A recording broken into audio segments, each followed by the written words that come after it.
I don't know if anyone's heard, but there was a football match last night. The results are dominating the papers this morning in the UK. Take a look at today's front pages. England beat Denmark 2-1 after extra time, with the winning goal scored by Harry Kane after his penalty was saved by Kasper Schmeichel.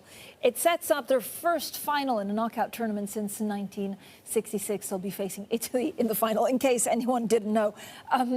Jim, first of all, does this make up for the disappointment of 1990 and 1996?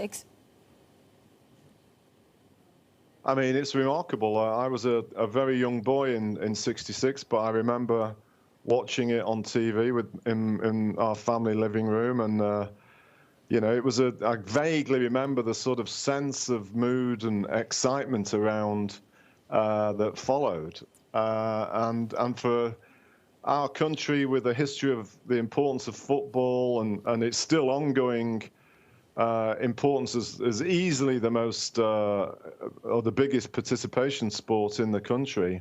It's a huge thing, and so between now and Sunday, the country's going to be completely nuts. And of course, if for some reason we beat Italy, that'll carry on into next week. A lot of people like to talk about how that sowed the seeds for a big boom in the economy, but as a lot of others also focus on, well, not necessarily. You know, if you really look back at the evidence, within a year of winning the World Cup, the UK was going to the IMF with a begging bowl related to what was an enforced devaluation of the pound. So, you know, we have to be a little bit careful to not get overly carried away on things like that, in my opinion.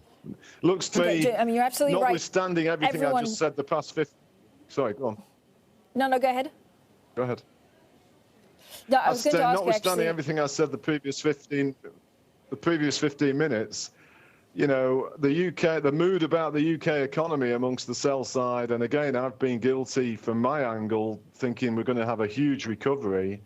You know, it's not impossible that might be peaking out at the same time as this. So perhaps it gives an additional boost to consumer confidence, that's for sure.